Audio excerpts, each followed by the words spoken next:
ವೈದ್ಯನ ಮೇಲೆ ಹಲ್ಲೆ ನಡೆಸಿದ್ರು, ಮತ್ತಿಬ್ಬರು ಅರೆಸ್ಟ್ ಆಗಿದ್ದಾರಂತೆ. ಈಗ ಬರ್ತಿರೋ ಮಾಹಿತಿ, ಈಗಾಗಲೇ 5 ಮಂದಿ ಆರೋಪಿಗಳನ್ನು ಬಂಧಿಸಿದ್ರು ಪೊಲೀಸರು, ಇನ್ನಿಬ್ಬರು ಸಿಕ್ಕಾಕೊಂಡಿದ್ದಾರೆ. ಅಲ್ಲಿಗೆ 8ರಲ್ಲಿ 7 ಆರೋಪಿಗಳ ಬಂಧನ ಆಗಿದೆ.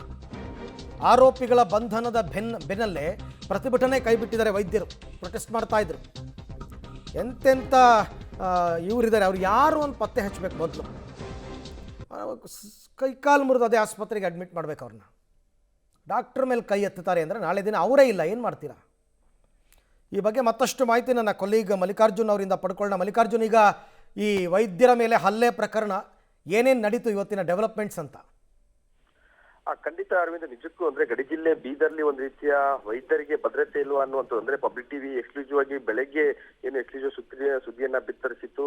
ಅದಾದ ಬಳಿಕ ಏನು ನೋಡ್ಬೋದು, ಯಾವ ರೀತಿ ದೊಡ್ಡ ಮಟ್ಟದ ಒಂದು ಅಂದ್ರೆ ವೈದ್ಯರು ಏನಿದ್ದಾರೆ ಎಲ್ಲ ಸೇವೆಯನ್ನು ಅಂದ್ರೆ ತುರ್ತು ಚಿಕಿತ್ಸೆ ಆಗಿರ್ಬೋದು, ಬ್ರಿಮ್ಸ್ ನಲ್ಲಿ ಎಲ್ಲವನ್ನು ಸೇವೆಯನ್ನು ಬಿಟ್ಬಿಟ್ಟು ಒಂದು ರೀತಿಯ ಪ್ರತಿಭಟನೆ, ಬೃಹತ್ ಮಟ್ಟದ ಪ್ರತಿಭಟನೆ ಮಾಡಿದ್ರು. ಇದಕ್ಕೆ ಅಧಿಕಾರಿಗಳಾಗಿರ್ಬೋದು ಮತ್ತೆ ಪೊಲೀಸ್ ಆಗಿರ್ಬೋದು ಮನವೊಲಿಸುವಂತ ಕೆಲಸ ಕೂಡ ಮಾಡಿದ್ರು.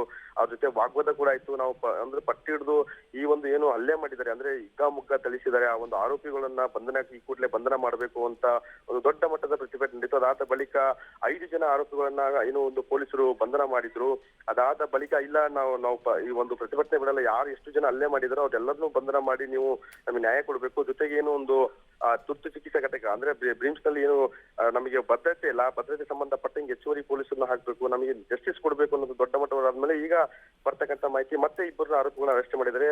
ಇನ್ನು ಯಾರ್ಯಾರಿದ್ದಾರೆ ಅನ್ನುವಂಥದ್ದನ್ನ ಪರಿಶೀಲನೆ ಮಾಡಿ ಗುರುತು ಮಾಡಿ ಪೊಲೀಸರು ಬಂಧನಕ್ಕೆ ಮುಂದಾಗಿದ್ದಾರೆ. ಅಂದ್ರೆ ಪ್ರಮುಖವಾಗಿ ಈಗ ಏನಿದೆ, ಇದೆಲ್ಲ ಒಂದು ರೀತಿಯ 7 ಜನ ಅರೆಸ್ಟ್ ಆದ್ಮೇಲೆ ಈ ಬ್ರಿಮ್ಸ್ ಇರ್ತಕ್ಕಂಥ ವೈದ್ಯರು ಏನು ಪ್ರತಿಭಟನೆಯನ್ನ ಕೈ ಬಿಟ್ಟು ತಮ್ಮ ಚಿಕಿತ್ಸೆಯನ್ನ ನೀಡ್ತಾ ಇದ್ದಾರೆ. ಅಂದ್ರೆ ಪ್ರಮುಖವಾಗಿ ಈಗಾಗಲೇ ಬಹುತೇಕ ಎಲ್ಲ ಆರೋಪಿಗಳು ಅರೆಸ್ಟ್ ಆಗಿರುವಂತದ್ದು. ಜೊತೆಗೆ ಏನು ಇನ್ನು ಕೆಲವು ಅಂದ್ರೆ ಭದ್ರತೆ ಕೊಡುವಂತ ವಿಚಾರ ಆಗಿರ್ಬೋದು, ಮತ್ತೆ ಈ ರೀತಿ ಘಟನೆ ಆಗದಂತೆ ಒಂದು ಕಟ್ಟುನಿಟ್ಟಿನ ಒಂದು ಏನೋ ಒಂದು ವೈದ್ಯರು ಎಲ್ಲರಿಗೂ ಮನವಿ ಮಾಡಿರುವಂತದ್ದು. ಅದೇ ರೀತಿ ಎಲ್ಲರೂ ಕೂಡ ಅಂದ್ರೆ ಜಿಲ್ಲಾಡಳಿತ ಆಗಿರ್ಬೋದು, ಪೊಲೀಸ್ ಇಲಾಖೆ ಆಗಿರ್ಬೋದು, ಮತ್ತೆ ಜನಪ್ರತಿನಿಧಿಗಳಾಗಿರ್ಬೋದು ಎಲ್ಲ ರೀತಿಯ ಭರವಸೆಯನ್ನು ಕೂಡ ಈಗ ನೀಡಿದ್ದಾರೆ. ಹಾಗಾಗಿ ಎಲ್ಲ ಕೈ ಬಿಟ್ಟು ಈಗ ಮತ್ತೆ ಚಿಕಿತ್ಸೆಯತ್ತ ಮರಳಿದ್ದಾರೆ.